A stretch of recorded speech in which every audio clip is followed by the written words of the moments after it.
Kebahagiaan itu lahir saat kita tidak lagi menginginkan kebahagiaan. Begitu kita tidak mengejar-ngejar kebahagiaan, saat itu juga kita bahagia. Berarti apa? Kita tidak mengejar lagi. Kita menikmati saja apa yang kita nikmati, apa yang kita punya sekarang.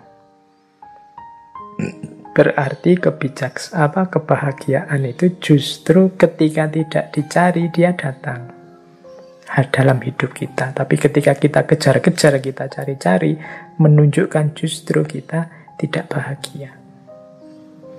Jadi bahagia itu tidak usah menunggu besok, tidak usah diberi parameter macam-macam. Ketika kita beri ukuran macam-macam, justru nanti sebenarnya menunjukkan kita belum atau tidak bahagia.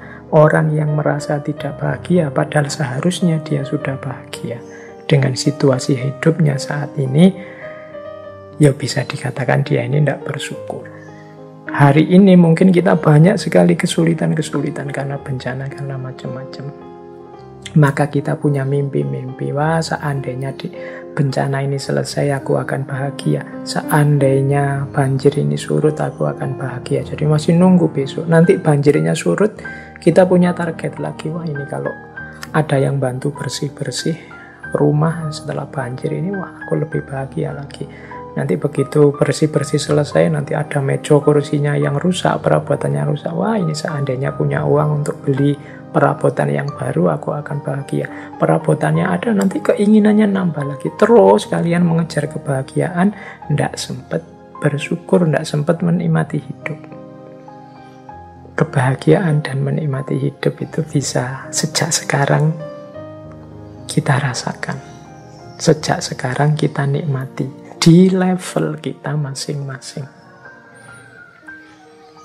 Jadi mungkin ada teman-teman sebagian sekarang yang di tenda-tenda, di pengungsian.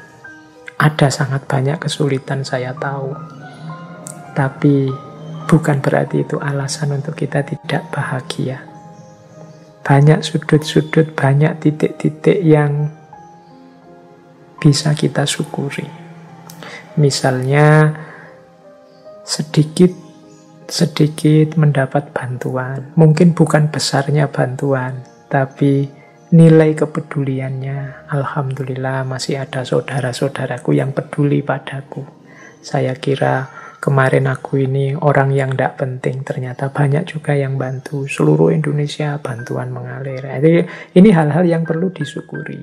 Kemarin sama tetangga aku itu tidak saling kenal, tidak saling sapa, jarang sekali bertemu. Sekarang di pengungsian bisa bareng-bareng saling bertukar rasa, saling menjalin keakraban dan lain sebagainya. Jadi ya meskipun tetap berjuang untuk memperbaiki situasi, tapi bukan alasan untuk tidak bahagia. Karena kebahagiaan itu terjadi saat kita tidak lagi menginginkan kebahagiaan. Kemudian prinsip yin yang juga ada prinsip untuk menghindari rasa sakit. Banyak orang yang merasakan sakit. Misalnya karena kita salah pola hidup kita selama ini. Akhirnya kolesterol kita naik. Akhirnya kita tidak makan makanan-makanan yang mengandung kolesterol. Nah, ini kan siksaan, rasa sakit. Tapi kita lakukan justru untuk menghindari rasa sakit yang lain, yang lebih besar, yang lebih fatal. Untuk menghindari terpaan virus corona, kita membatasi hidup di dalam rumah. Ini kan menyakitkan, tidak bisa keluar-keluar. Tapi dengan itu kita terhindar dari sakit yang lebih fatal. Nah, terus prinsip, semoga itu sudah bisa ditangkap. Jadi untuk menghindari rasa sakit, banyak yang merasakan sakit. Vaksin itu ya menyakitkan sebenarnya, wong disuntik. Apalagi bagi yang tidak berani suntik itu mengerikan. Tapi ya harus mau sakit biar terhindar dari rasa sakit yang lebih besar. Nyapu di rumah itu kan sakit, capek.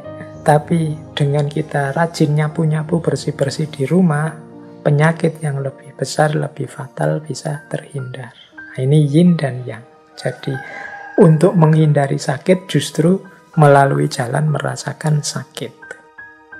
Semakin kita mengontrol orang dengan ketat, semakin situasinya akan kacau. Jadi semakin banyak aturan, ada logika, semakin akan banyak pelanggaran terhadap aturan. Semakin banyak kontrol, semakin akan banyak yang lepas kontrol. Situasinya akan semakin kacau. Orang itu lebih mudah kalau ditata dengan membangkitkan kesadarannya dibandingkan dengan dipaksa melalui aturan-aturan.